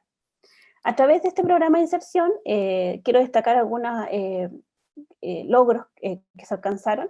El área de alimentos incorporó a través de este instrumento de la NID, que es el PAI, estas nuevas capacidades, y estas nuevas capacidades entonces nos permitieron fortalecer un proyecto que ya estaba en ejecución, que había sido adjudicado por el INE, por el área de alimentos, que es el Polo Territorial de Colorantes y Antioxidantes, que nos permite sentar las bases del desarrollo de colorantes en Chile y que va desde la producción en campo de materias primas dedicadas, pasando por la transformación de los ingredientes hasta la aplicación final. Nos permitió además adjudicar un proyecto de iniciación, un Fondesit de iniciación, con otra materia prima también dedicada a antioxidantes y color, que es la zanahoria morada. Y nos permitió hacer algo muy importante que yo he escuchado mucho en las presentaciones de hoy: alianzas estratégicas de cooperación, tanto con la industria de alimentos, pero también con las universidades. Y aquí tenemos que tener una creación de cooperación muy importante, porque las industrias, por un lado, tienen sus necesidades que nosotros tenemos que escuchar, pero tienen también sus departamentos de desarrollo en donde nosotros podemos validar nuestros ingredientes. Y entonces tenemos un camino más para llegar al consumidor final. Por otro lado, las universidades tienen otras disciplinas y nos permiten hacer entonces alianzas interdisciplinarias que nos validan y nos hacen aún más valiosa nuestra investigación. Además, se lograron captar otras fuentes de financiamiento, otros proyectos en línea con lo que ya hemos descrito. Se hizo difusión y se formó capacidades. Se realizaron publicaciones tanto científicas como divulgativas y se mantuvo una presencia nacional en el área de alimentos para congresos nacionales e internacionales, en donde posicionamos a Línea con su programa de alimentos, haciéndonos claves en esta presentación. Finalmente, se desarrolló una innovación de producto-proceso que nos permitió tomar la materia prima, que fue la papa de color, y desarrollar todo un proceso y un protocolo de extracción del color y de estabilización, el cual, junto a nuestro Departamento de Gestión de la Innovación, protegimos bajo secreto industrial.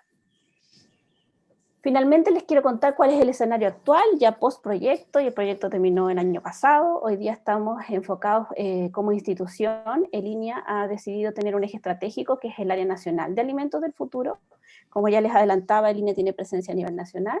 Tenemos dos grupos de especialidad, uno la agregación de valor y otro tecnología de alimentos, en donde tenemos investigadores distribuidos a lo largo de todo Chile, lo que nos permite trabajar con diversas materias primas y con diversas áreas del conocimiento, y nos permite tener grupos interdisciplinarios, y en cada región también, o en cada área, hacer estas alianzas con los actores presentes en esa región.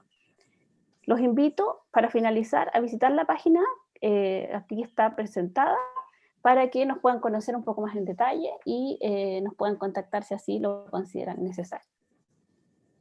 Muchas gracias. Muchas gracias, Cristina. Un ejemplo en el cual el Estado pasa en una posición diferente, ¿cierto?, de desarrollador de productos con la incorporación de profesionales como tú y haciendo investigación desde una institución pública. Muchas gracias, Cristina. Damos el paso entonces a Marisa para su presentación en honor al tiempo, para que alcancemos a hacer preguntas, porque el panel está programado hasta las 12:30. Marisa, te cedo la palabra. Buenas tardes. A nombre del equipo de investigación agradecemos la invitación para presentar nuestro proyecto en este panel. Debo señalar que han sido todas las ponencias muy interesantes, dan ganas de reflexionar en cada una de ellas, pero vamos entonces en este momento a presentar nuestro proyecto. Este es un proyecto que presentamos al concurso FONDEF Adulto Mayor en 2 etapas. Hemos realizado la primera etapa, y en la primera etapa trabajamos desde la Universidad Católica con el Ministerio de Salud como mandante, SENAMA y OPS como entidades colaboradoras. El título de nuestro proyecto es Dispositivo Electrónico Personal y Portable en Salud de PAS, que opera independiente de Internet y redes de telecomunicaciones. Un aporte de información clave para la resolutividad del equipo de salud en atención de personas mayores en contexto de urgencias y desastres. Tal como se señala acá, el de PAS, esta solución de PAS, va a tener 2 dispositivos y va a ayudar entonces a mejorar la resolutividad de la atención primaria ante emergencias y desastres. Bueno, ¿cómo nace esta idea? Vamos a conversarlo brevemente.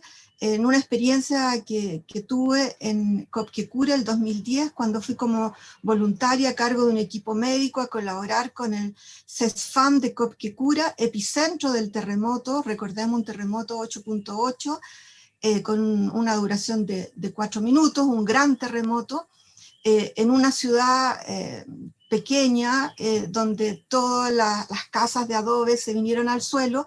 La población huyó rápidamente a los cerros y permaneció en los cerros durante 4 a 6 meses. Bueno, en ese contexto llegamos a colaborar desde la Universidad Católica y nos encontramos con un contexto nacional que ya conocemos: envejecimiento poblacional, comorbilidad de enfermedades crónicas. Recordemos que los adultos mayores tienen de 6 a 8 enfermedades concomitantes, cada uno con sus respectivos fármacos y dispositivos, y una gran vulnerabilidad y pobreza. En este escenario me tocó actuar y también observando y empatizando con la realidad vivida en Peyúgue por el CEFAM y el equipo de salud de Peyúgue, donde la ola del tsunami de 10 metros arrasó con el CEFAM, dejando solo 2 pilares en pie, y se llevó toda la información de los pacientes. Entonces nos encontramos en estos escenarios de desastre. Chile tiene muchos desastres en que el equipo de salud debe actuar con muy poca información. Entonces, el problema detectado es la dificultad del acceso a la información crítica de salud en contextos adversos de conectividad asociados a desastres y emergencias. El tomar decisiones arriba en los cerros sin tener acceso a internet, no hay conectividad, ¿cierto? Es bastante complejo. Como les señalaba, en Peyúgue estuvieron 3 semanas sin internet. Tuvieron que manejar todo el proceso con 0 información. Entonces, esta realidad de tener falta de conectividad es una problemática nacional, americana y mundial. Y frente a ese escenario, convocamos entonces a un equipo de trabajo, al comienzo con la directora alterna, Margarita Quesada. Posteriormente invitamos a un ingeniero, y así fuimos ampliando nuestro grupo de trabajo. Fuimos desarrollando una idea para responder a este problema de conectividad, y desarrollamos entonces una postulación al FONDEF, y en forma concomitante una postulación a una patente. Entonces, ¿de qué se trata la solución? La solución de PAS es un sistema de información que pretende ayudar a la atención ambulatoria en procesos adversos de conectividad, y está constituida por un chip que se encuentra en una pulsera adosado, que alberga la información crítica de salud para la sustentabilidad vital. Esta información crítica fue propuesta por el equipo investigador y fue validada en un estudio Delphi con más de 60 académicos y expertos en el área de clínica, de adulto mayor, etc. Y fue consensuada y estructurada en forma especial.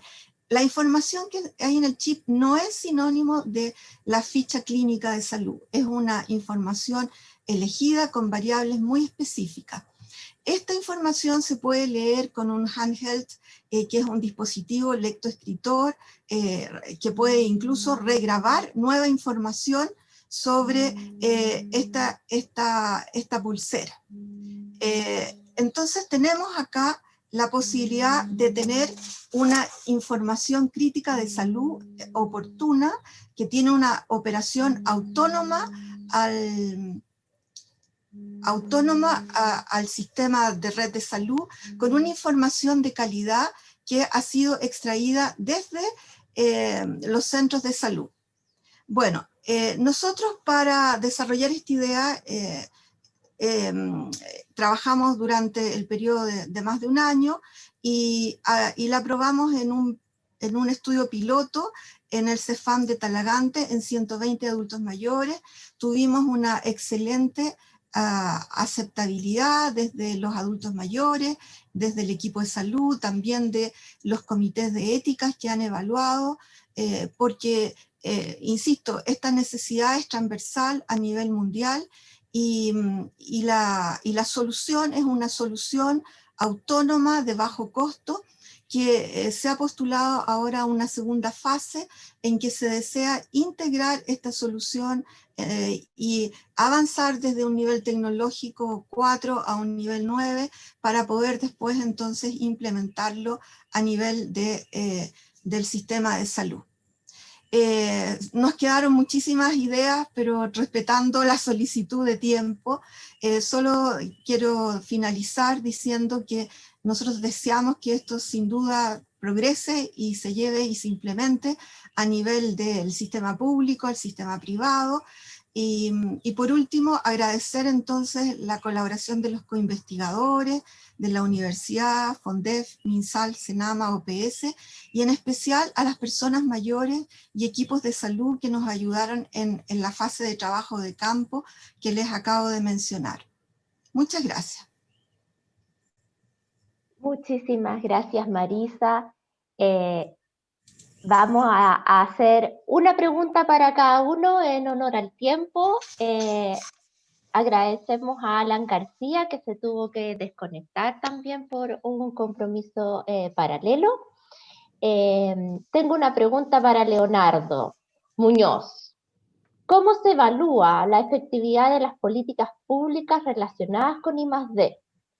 ¿Existen formas efectivas de medir estos impactos? Muchas gracias, Consuelo, y también muchas gracias a todos los expositores. Todas experiencias súper interesantes, sobre todo las que responden, digamos, a situaciones de emergencia, que ha sido justamente una de los desafíos más relevantes que hemos tenido en este tiempo de pandemia, en términos de cómo acercar la evidencia a la toma de decisiones de emergencia. Básicamente por los desafíos que ello implica. Muchas veces tenemos vacíos de información que, claro, no nos permite comprender el fenómeno que está ocurriendo y por lo tanto la toma de decisión se dificulta. Y en otros casos los vacíos de información nos hace más difícil tomar la decisión, digamos, en términos de cómo gestionar bien las acciones que vamos desarrollando. Entonces, desde ahí, los métodos tradicionales de medición de los resultados y el impacto de la inversión o la generación de políticas públicas en I+D+I es una cuestión súper compleja, porque en definitiva el aislar el efecto directo de una política pública respecto de la acción en paralelo de otras políticas públicas que están funcionando en el mismo sistema, muchas veces no es tan fácil. Cuando uno lo mira, por ejemplo, en la evaluación de resultados de programas públicos orientados, por ejemplo, a fomento productivo, que al menos es la experiencia que en algún momento desarrollé, lo que uno hace metodológicamente es encontrar un contrafactual, digamos, en términos de poder identificar alguna población que no ha sido sujeto de la intervención y contrastar, digamos, el efecto de la población que en términos generales es relativamente homóloga para ver el efecto de la política pública.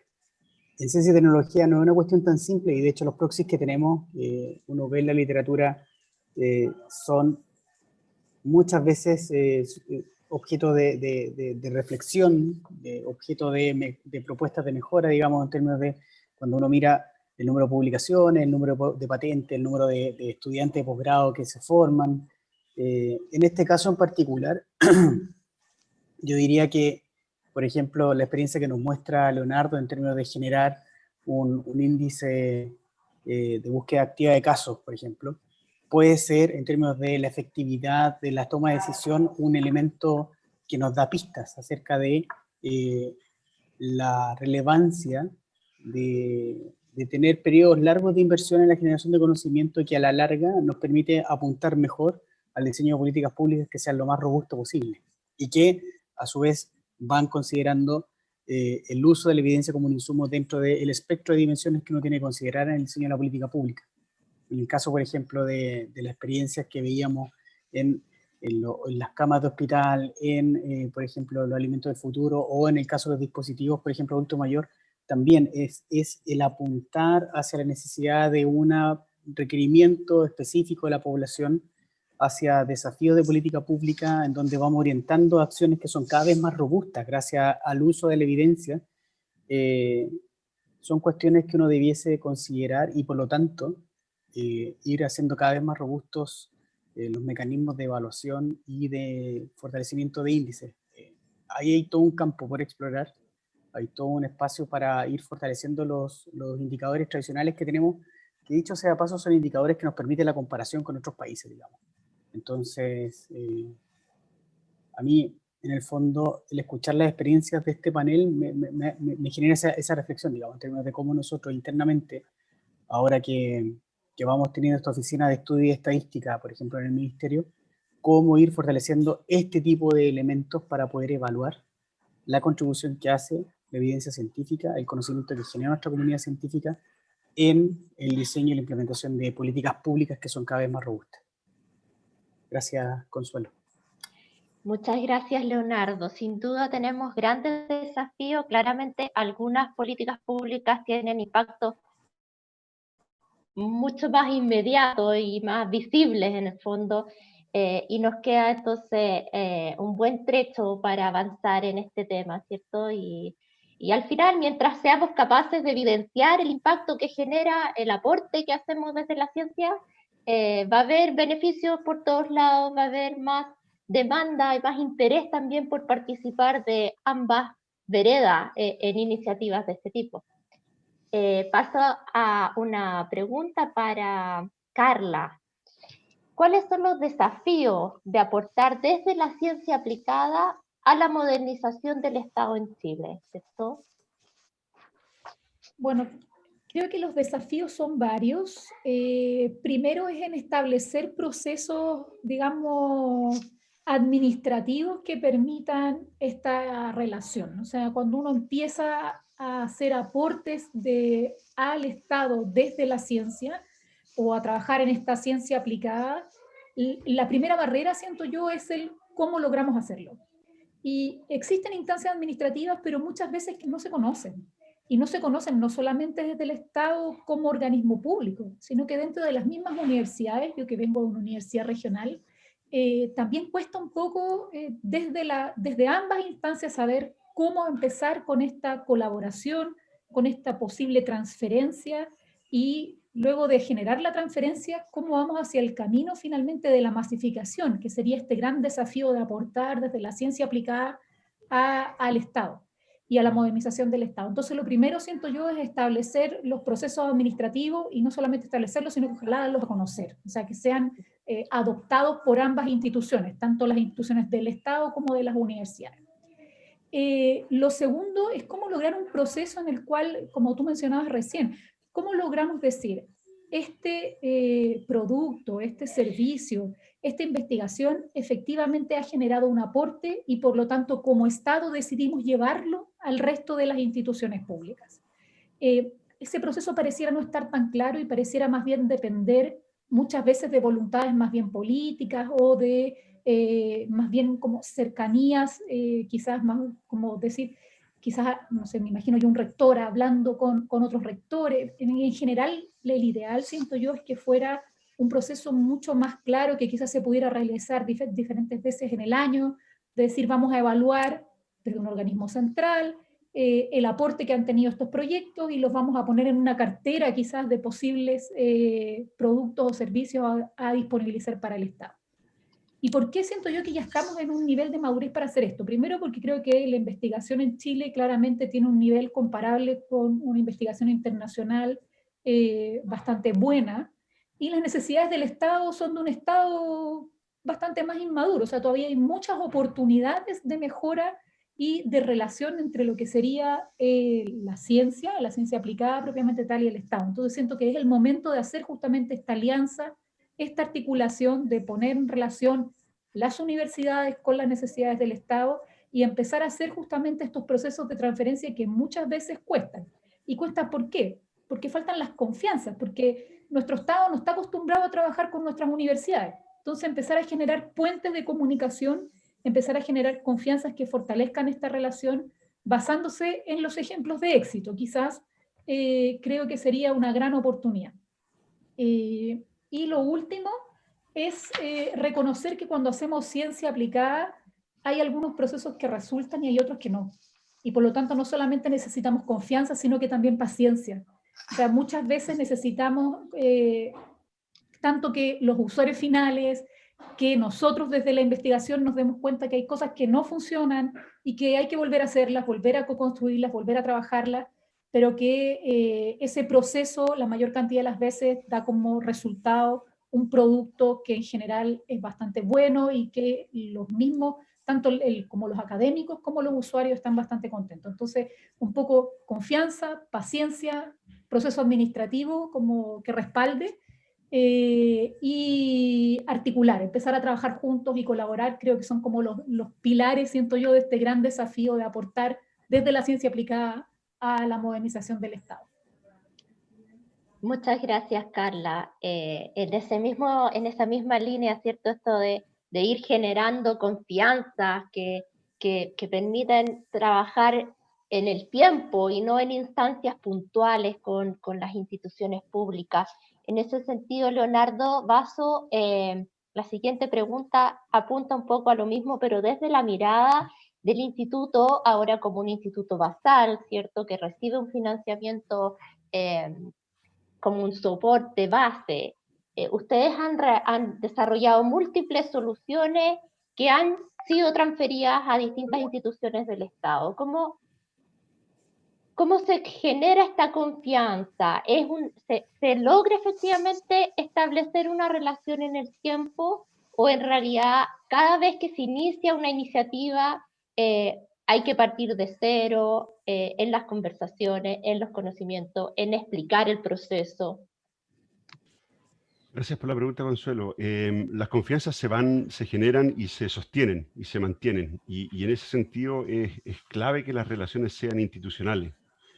El instituto ha generado esas relaciones con industria y con Estado a lo largo de 13 años. El instituto lleva existiendo 13 años. Yo ingresé cuando era un veinteañero. Y ha logrado sostener a lo largo de diferentes iniciativas relaciones con el Estado todo, digamos. Sí es cierto que hay muchas veces que a medida que cambian autoridades del Estado, hay que como que traer una memoria histórica. Tengo este recuerdo claro de algún cambio de autoridad en el Ministerio de Energía, con el que llevamos trabajando un montón de tiempo, y uno desde las universidades, desde los institutos, tiene que tener claro que cada cierto tiempo hay que volver y decir, hay que mantener el fuego de la relación diciendo, oye, estos somos nosotros, hemos hecho todo esto con ustedes Estado. Quizás no con usted persona, pero con usted Estado, tenemos esta historia. Y recordarlo, y siempre van a haber personas en el aparato del Estado, no arriba, pero sí en los grandes mandos profesionales que recuerdan esa historia y que ayudan a decir, sí, efectivamente, así que avancemos con esta otra iniciativa porque esta confianza está y hemos funcionado. Entonces, como toda relación de largo plazo, requiere ir haciendo esos recuerdos de los felices que hemos sido en el pasado, que permite ir avanzando en las iniciativas de manera con más confianza. Y lo otro que también es cierto es que las historias de éxito en ciertos dominios ayudan a las historias de éxito en otros dominios. Uno va generando, la institución va generando una historia y un prestigio que ayuda a por lo menos esa primera conversación. Y quiero cerrar diciendo y refiriéndome a la importancia de estos fondos basales a los que tú te referías. Hay muchas veces en que se identifica algún dolor que requiere investigación, innovación. Entonces, uno no puede pedir al Estado que venga a financiar, ni siquiera a la empresa, que venga a financiar cosas que son demasiado de investigación. Ahí el fondo basal es muy importante. Los investigadores van, investigan, generan un sketch de innovación y muchas veces con el Estado lo que hay que hacer es decir, hagamos un pilotito chiquitito, déjame mostrar que esto funciona, aprovechemos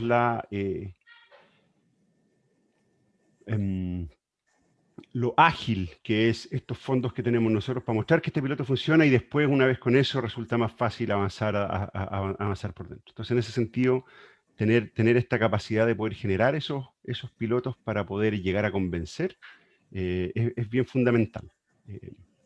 Y claro, Fondev tiene esas como por escalas, es súper relevante. Y para un centro como ICI son cosas que se esperan que estén adentro, digamos, ir generando nosotros mismos esa escala.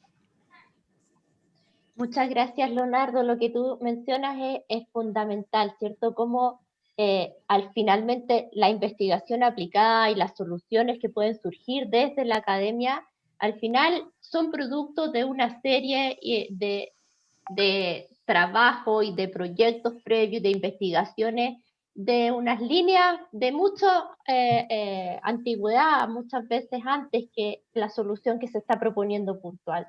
En ese sentido, bueno, desde la agencia intentamos tener distintos instrumentos que fomentan la investigación en los distintos niveles. Y ahí, Cristina Vergara,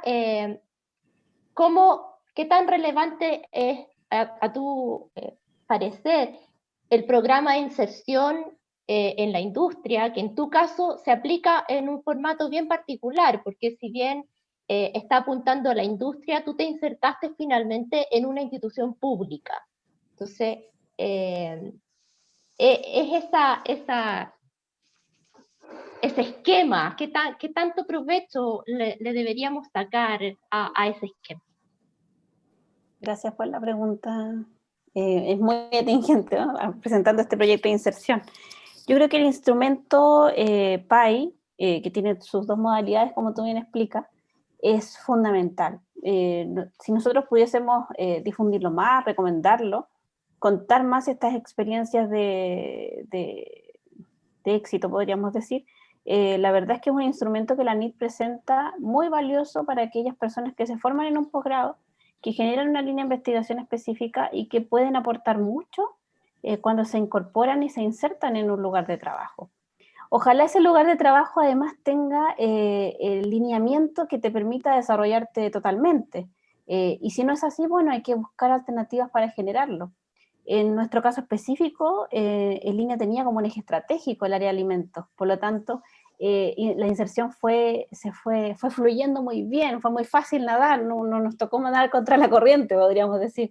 Entonces, nos permitió ejecutar esta iniciativa y este proyecto de la mejor manera posible, y es clave las personas que te rodean. Tu contraparte institucional tiene que estar muy alineada con estos ejes estratégicos para que también esta inserción cause algún efecto, porque si no va a pasar como que no pasó nada, estuviste 2 años trabajando en algo muy específico, a lo mejor generaste las publicaciones que querías y otras presentaciones, pero no hubo un impacto más allá. Creo que esa sintonía que tiene que haber entre la institución o la empresa a la que uno se inserta esté en sintonía también con los requerimientos que están buscando fuera, es decir, también escuchar a la industria, al consumidor o al usuario, depende del área en que estemos trabajando, cuáles son sus necesidades, porque si nosotros vamos a proponer insertarnos y desarrollar algo muy específico que finalmente a nadie le va a interesar, que va a ser muy bonito para nosotros, pero que no va a tener ninguna aplicación en el futuro, es que estamos siendo sordos. Tenemos que estar ahí escuchando las necesidades, tenemos que estar muy atentos, y para eso las alianzas son fundamentales. Yo creo que durante toda esta mañana hemos tratado varios temas claves. ¿Cómo hacemos estas alianzas estratégicas? Que no necesariamente tienen que ser solo con la industria, tienen que ser con la industria, tienen que ser con la institución pública, pero también tienen que ser con académicos, con universidades. Tenemos que generar estos equipos de trabajo multidisciplinarios, potenciarnos, no tratar de hacer lo que ya otros están haciendo, sino que buscar la sinergia entre las potencialidades que tenemos en el país y fuera de él también. Y dar respuesta entonces a necesidades reales y adelantarnos, no ir un paso atrás, sino que un paso adelante. Si las tendencias en mi área son claras y estar siempre atentos a cuáles van a ser esas tendencias, entonces, como bien dice Leonardo también en su respuesta, vamos poco a poco, vamos entonces teniendo un desarrollo muy fuerte en un área, pero también vamos experimentando en otros que prontamente van a estar en la palestra probablemente. Entonces, para cerrar, simplemente recomendar la inserción, el instrumento, darlo a conocer quizás mucho más en las instituciones que no lo conocen y que no lo han utilizado, porque la verdad es que les brinda una herramienta espectacular de incorporar a alguien y tener entonces un fortalecimiento de un área específica, ya sea en la empresa, en la industria del desarrollo o en las instituciones como la nuestra. Muchas gracias, Cristina. Sin duda, yo creo que el valor de que los investigadores se vayan insertando en las distintas industrias o instituciones, yo lo veo de forma muy personal, al ser yo misma una persona que viene de una carrera, ¿cierto?, desde la ciencia, aporta un valor muy distinto a cada institución. Yo lo veo muy claro en la agencia, pero también me imagino, por ejemplo, a cualquiera de las instituciones que han ido acompañando las distintas iniciativas que hemos visto hoy día, probablemente al tener una mirada de un investigador desde su propio sistema, a lo mejor les habría facilitado el trabajo y el entendimiento en este proyecto conjunto, en distintas iniciativas que hemos visto hoy día, ¿cierto? Marisa, para ir cerrando ya el panel, y que tiene mucho que ver con este proceso de transferencia, ¿cierto? De cómo logramos establecer y dejar implementada la solución en la institución pública. ¿Qué aspectos se podrían fortalecer en estos procesos de transferencia al Estado, de estas soluciones que vienen desde un proceso de I+D? Bueno, gracias por la pregunta. Yo voy a hablar desde la experiencia nuestra, probablemente hay muchas más sugerencias, pero pareciera que es importante agilizar los procesos administrativos para disminuir un poco la burocracia institucional, dado que todos estos procesos de innovación, proyectos son proyectos que necesitan una agilidad en el tiempo, y si uno va de repente por los tiempos propios de los organismos estatales, se queda fuera de cualquier concurso. Es difícil de repente.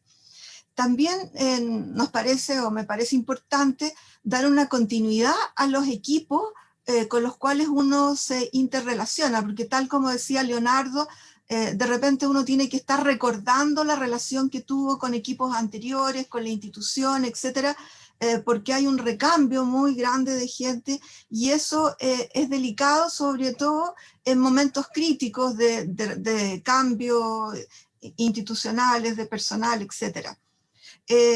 También pareciera ser importante generar una mayor coordinación entre las entidades estatales para no compartimentalizar demasiado las temáticas, y tampoco no superponer esfuerzos, que uno tenga que estar repitiendo la solicitud en distintos niveles o instituciones, y uno parte aquí, después allá, infinito, ¿cierto? Y debo mencionar algo que a lo mejor no es una realidad vista para ustedes, pero que es interesante también. Desde el área salud, nosotros tenemos muchas sociedades científicas que en el fondo son voluntariados, ¿cierto? Tenemos como 50 sociedades científicas. Ustedes levantan de hipertensión, de diabetes, de enfermedades crónicas, de geriatría, de parasitología. Yo estoy como en 5, solo para contarles eso. Bueno, pero lo interesante en estas sociedades es que tienen muchas personas de distintas universidades, y en el fondo se transforman en redes colaborativas, y normalmente mucha gente que está en el sector estatal, en estos puestos de recambio, ha estado en las sociedades, y eso a nosotros nos abre puertas, porque vamos haciendo una rotativa de la gente que estuvo en la sociedad de infectología, de la geriatría, ahora es ministro el de aquí, allá, o sea, eso nos ha facilitado. Entonces, reforzar un poco lo que mencionaba Leonardo, el capital social y el capital comunitario entre los organismos del Estado y otras organizaciones vinculadas a la investigación y desarrollo, es muy importante fortalecerlo, porque eso abre puertas, agiliza, y se construye con las confianzas que mencionó Carla en un comienzo, ¿cierto? No es algo que uno lo haga en forma instantánea. Y por eso muchas veces es más fácil entrar a una colaboración con un organismo estatal de una persona que tiene más trayectoria que de personas jóvenes que están recién empezando, porque son más desconocidas, ¿cierto? Pero uno podría generarles un paraguas y considerar a lo mejor dentro del Estado actores que sean esta puerta de entrada y que faciliten los procesos y no se transformen en obstaculizadores en estos procesos que, como decíamos, son bastante sensibles al tiempo. Por ahí yo creo que podría ir entonces la respuesta. Aumentar las confianzas, la coordinación y las alianzas, ¿cierto? Gracias, Marisa. Sin duda, hemos visto tremendos ejemplos hoy día de ejemplos, iniciativas que han han resultado, ¿cierto? Que han generado frutos, que están generando además impacto y ejemplo además muy bonito de cómo somos capaces de reaccionar como sociedad completa, ¿cierto? Cuando, como nos decía Alan, cuando tenemos un propósito común, ¿cierto? Rescatar algunas ideas que surgieron que me parece que recogen en resumen la discusión de este panel, que cuando efectivamente tenemos una mirada común, un entendimiento de un problema y con voluntad de resolverlo, parece que fluye mucho más fácil la relación del aporte tanto desde la academia como, por ejemplo, lo que ocurrió con las empresas que se involucraron en esta tríada muy bonita en el ejemplo de Un Respiro para Chile. El tratar de desarrollar en conjunto, ¿cierto?, la co-creación de soluciones para agilizar el funcionamiento de las instituciones del Estado, el lograr entender la globalidad del proceso donde se va a tener que insertar la solución que estamos desarrollando y que estamos proponiendo para esta institución, trabajar de cerca con los usuarios finales, no solamente con el directivo, ¿cierto?, que se supone que impone cómo tiene que funcionar desde su mirada, sino también finalmente el usuario que va a tener que estar en terreno usando la herramienta. Generar estas confianzas, ¿cierto?, tratar de que se establezcan lazos de más a largo plazo y que no sean tan volátiles con los cambios de gobierno que nos impactan recurrentemente, ¿cierto? ¿Cómo hacemos que el Estado responda de una manera mucho más ágil en estos procesos? Hemos visto en estos 5 o 6 meses que el Estado es capaz, el Estado fue capaz de generar soluciones rápidamente, ágilmente, en las que ha sido capaz de involucrarse con las empresas, con la academia, como el gran desafío lograr que en el fondo la estructura permita esa plasmabilidad en el día a día, ¿cierto? Que no tengamos que esperar que haya pandemias y crisis y terremotos para poder tener ejemplos de este tipo de manera más frecuente. Y quizás finalmente el último concepto, lograr rescatar y el impacto que se logra, que se genera con estas soluciones, darle mayor visibilidad para que las mismas instituciones entiendan cómo funciona el proceso y le vean valor a estas iniciativas conjuntas, se atrevan, ¿cierto? Como decíamos, es un proceso complejo, no siempre vamos a tener éxito, pero hay que atreverse porque al final el impacto es grande, tenemos ejemplos muy bonitos. Así que muchísimas gracias a Leonardo, a Marisa, a Cristina, Leonardo también, Carla, por acompañarnos hoy día. Despedimos a todos los que nos acompañaron a este evento. Gracias por todo. Muchas gracias, hasta luego. Gracias a Cuídense. ustedes. Gracias. Que estén bien. Muchas gracias, Consuelo. saludos a todos. Gracias a todos, que estén muy bien. Chao, chao.